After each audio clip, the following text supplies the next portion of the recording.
bien, seguimos en la mira como habíamos anunciado. Marcela Maceda, formación docente.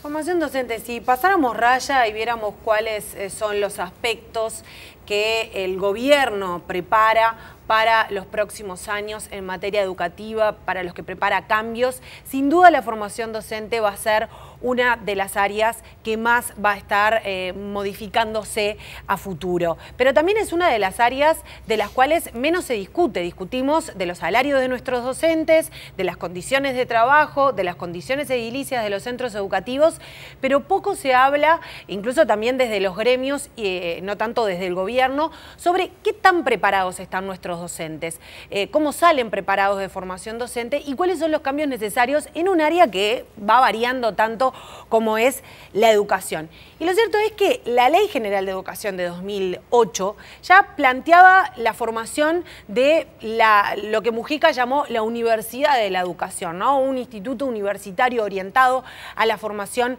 de los docentes. Ese proyecto quedó, naufragó, digamos, en el Parlamento, pero el gobierno entiende que debe salir adelante un proyecto menos ambicioso, pero sí con las mismas características de introducir cambios importantes en lo que es la formación tanto de maestros como de profesores de secundaria. Y justamente en este sentido, el Consejo de Formación en Educación, que es un organismo relativamente nuevo que se formó en 2010, es el que lleva la batuta, conformando también un ámbito en donde participan los maestros, donde participan los profesores de secundaria, donde hay exalumnos y donde uno podría pensar que todos están de acuerdo en que es necesario introducir modificaciones, sobre todo teniendo en cuenta el dinamismo que hay dentro de un aula. Sin embargo, los maestros están muy afines a determinados cambios que van, por ejemplo, con posgrados, maestrías que se puedan realizar en la educación, que hoy no los tienen de forma gratuita, pero en secundaria hay todavía algunas resistencias en cuanto a los cambios que se vienen. Nosotros estuvimos hablando no solamente con el Consejo de Formación en Educación, sino también con la presidenta de FENAPES y también con el gremio de maestros, que planteaban bastantes discordancias en algunos puntos, pero si pudiéramos pasar una raya en cuanto a este tema, es la necesidad de poder adaptar y de pensar el docente que tiene que estar en el aula del futuro, porque las cifras de deserción y las cifras de repetición tienen mucho que ver con la calidad en la formación de los docentes que se paran adelante de los alumnos y que muchas veces no cuentan con las herramientas para poder retenerlos dentro del aula. Vamos a ver la nota. Mientras el proyecto de la Universidad de la Educación descansa en algún cajón del Palacio Legislativo, el Consejo de Formación en Educación prepara cambios en la instrucción de sus docentes. Es necesario el cambio porque la formación que se obtiene no es la mejor que se debería obtener, porque además la formación hoy tiene que tender a un docente muy flexible, un docente que sepa interpretar los contextos actuales, que sepa trabajar en equipo con otros, porque no hay ninguna solución para las situaciones que hoy se pueden encontrar en el aula que pueda partir de lo que haga un docente aislado. Una formación docente de calidad, en primer lugar, es una formación docente que tenga un compromiso social. Es imposible entender la educación sin entender la sociedad en la cual se vive. Cuando nosotros hablamos de la violencia en el aula o hablamos de la gente que está excluida, estamos hablando de la sociedad, no estamos hablando de adentro del edificio educativo, donde empiezan y terminan las cosas. O sea, en este momento la sociedad quiere chivar, o sea, hacer de chivo expiatorio a la educación de un montón de males. Y en realidad, más allá de los errores que se puedan cometer, porque los seres humanos los cometemos, son cuestiones que vienen de afuera. Uno de los cambios será la modificación del currículo para 2018. Las 5 carreras que se dictan, maestro, maestro de primera infancia, maestro técnico, profesor y educador social, serán semestrales con materias optativas, créditos y semipresenciales. Además, habrá nuevos posgrados y modificaciones a la estructura docente, algo que los educadores reclaman hace tiempo. Termina la carrera, terciaria de magisterio y tenemos pocas oportunidades, muy pocas, para continuar en postítulos, obtenciones de postítulos, de posgrados, de diplomatura, muy pocas. Hay algunos intentos, hubo algunos intentos a través del IPES, el Instituto de Perfeccionamiento y Estudios Superiores, pero con la limitación de los cupos, por ejemplo, con la limitación de los recursos. Hace poco tiempo se terminaron unas cuantas diplomaturas egresados del IPES. Cuando se pretendió dar un paso más, resulta que tuvimos muchísimos inconvenientes en que la Universidad de la República reconociera esas diplomaturas. De hecho, no los reconoció. Los posgrados en este país para la docencia son un negocio. Están en manos de instituciones privadas, son carísimos. A mi juicio, porque los conozco y porque conozco a la gente que los da, no vale la pena el curso que se da por la plata que se da. El Consejo de Formación en Educación pretende que los futuros docentes se capaciten de forma constante para mejorar los estándares educativos en Uruguay. Hay escasez de elementos para enfrentar realidades. Hay que en el transcurso del desarrollo de su profesión las puede ir adquiriendo, sí, claro, pero que cuando egresa le falta, sí, también le falta. Y tiene mucho que ver con los programas de formación docente que se están reviendo y de hecho en algunos de ellos hemos participado, dando nuestra voz como egresados además. Tiene que ver mucho en los planes y los programas. El docente y el educador en general, un instrumento muy importante para que efectivamente el derecho a la educación se cumpla. Y para poder revertir, cosa que se ha comenzado, pero todavía hay mucho camino por andar, la situación de estudiantes que se nos desvinculan, sobre todo el media. A pesar de que en secundaria se acumulan los problemas educativos más graves, la Federación Nacional de Profesores de Educación Secundaria no cree que el problema tenga que ver con la formación de los docentes. La repetición y la deserción no tienen que ver con el cuerpo docente siendo así generosísimo en más de un 90%. El chico que se va con anuencia de su hogar o con la indiferencia, que es lo mismo, y se deben generar las razones sociales. Vos tampoco le podés mentir al chiquilín.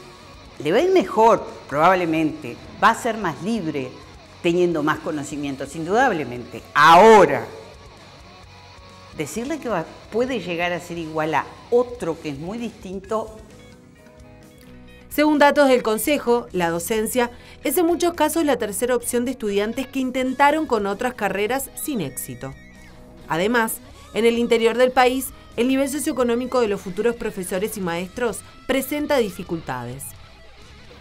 Se puede ver en el interior que un 75% de los estudiantes que llegan a formarse no pertenecen a familias cuyos padres hayan cursado la educación terciaria. Son los primeros en su generación, en su familia, digamos, ¿no? Los primeros en su familia en cursar estudios terciarios. O sea que, y eso también hace que, bueno, es necesario pensar un apuntalamiento muy especial para esos estudiantes. No filtrar, sino al contrario, compensar, apoyar a esos estudiantes que a veces vienen con un hándicap de formación que no es el adecuado, pero que tenemos que lograr compensar para que efectivamente puedan hacer la carrera con éxito. Pero hay más problemas. Un informe presentado por OCDE este año señala que en educación media existen graves problemas respecto a la falta de titulación de los profesores. En 2014, la proporción de profesores sin título era de aproximadamente un 42%. No alcanza la cantidad de profesores titulados que hay para llenar las necesidades del sistema. Ha habido llamados abiertos a todo el que quisiera dar clase que fuera y se anotara. ¿Está? Pero eso no lo hace el docente ni la FENAP, eso lo hace el Estado. El estudio advierte además que los docentes reciben poca preparación para atender las necesidades especiales de los centros educativos tradicionales y para enseñar en grupos multigrado. Cuantos mayores elementos tenga, tanto teóricos como prácticos, el maestro, mejor va a ser su desempeño en el aula. Y mejor va a poder sentirse y tener herramientas para atender estas situaciones diversas. Mucho mejor. Es indudable que la formación docente, es indudable, creo que hoy no lo duda nadie, que la formación docente tiene que tener un carácter tan integral que dé cuenta y pueda dar respuestas a todas estas situaciones diversas a los cuales los niños tienen derecho. La calidad de la educación depende en buena medida de la calidad del docente. Por lo tanto, la línea de transformación de la formación de los docentes y de los educadores en general es una línea de transformación muy importante para lograr transformar la educación, pero no es la única, ¿no? Y tiene que ir acompañada tal vez de otras también, como cambiar la organización del trabajo docente en los distintos niveles educativos, por ejemplo, concentrar más al docente en un centro educativo y no eso del profesor taxi que corre de un lado para otro. A pesar de los bajos salarios, del multiempleo y de las condiciones críticas de trabajo, la matrícula de formación docente aumentó este año y se ubica en 24.000 estudiantes que desean convertirse en docentes. Los salarios, de las pocas herramientas o escasas herramientas que se tienen para enfrentarlo, las dificultades para acceder a cursos, a títulos o a postítulos, las dificultades para acceder a determinados ámbitos también. A pesar de eso, bueno, si a mí me preguntan qué querrías, qué elegirías para hacer, si tuvieras la oportunidad de rehacer tu carrera, volvería a elegir el magisterio. Yo me quería ir con una nota para arriba, le dije a Marcela, no vamos a hacer una nota sobre formación docente. Le erraste. Le erré. Chicos, teniendo algunas expectativas. Esta señora, la presidenta de FENAPES, cuando dice que los muchachos no pueden ser iguales, que no pueden alcanzar determinados niveles, yo no sé si no se entera de iniciativas como Los Pinos, ¿no? Donde muchachos que podrían estar, que están en el quintil más bajo de los ingresos, pudieron lograr obtener logros importantísimos, campeones en matemáticas, pero ella cree que no. Cuando vos tenés un docente así, ¿qué podés esperar? El problema no es la educación, es el capitalismo. No, y también hay un tema que es que cuando se consulta, sobre todo a los gremios de educación media, acerca de cuáles son los problemas en la educación, lo salarial siempre está por delante de lo que pueda llegar a ser la responsabilidad que cada uno de ellos tiene en la formación de los alumnos y en lo que es la dirección del aula. También hay resistencia a la manera de enseñar, ¿no? Hoy en día un alumno tiene en un celular acceso a montones de conocimientos y a veces la ecuación profesor, pizarrón, alumno no funciona. Entonces uno se pregunta con estas cabezas cómo se pueden llegar a instrumentar estos cambios que quiere llevar adelante el gobierno. Cero autocrítica. Bueno, señores, hasta aquí hemos llegado. Como siempre, le queremos agradecer enormemente a Tenfield, a BTV, a Verónica Blanco, nuestra productora, a Damián Rodríguez, nuestro director, a todos los muchachos que están detrás de cámara, como siempre a ustedes que han estado todo el año ahí. Marce, fue un gusto. Igualmente, otro año más en la mira, así que bueno, un año bastante movido. 9 años fueron, Fede, un gusto. Muchas gracias, Gabriel. Muchas gracias por la oportunidad y a todos ustedes por estar ahí. Y Fito, estás desde el comienzo. Desde el segundo año. ¿Segundo año? Sí. Yo pensé que estabas desde el principio, mirá. Desde el 2009. 8 años. 2009. Un montón. Bueno, un gusto, otro año más. No, gracias, de verdad por la confianza. Bueno, muy bien. Gracias a ustedes. Nos vemos en cualquier momento. Que tengan un buen, feliz fin de año y un mejor 2017. Que pasen bien.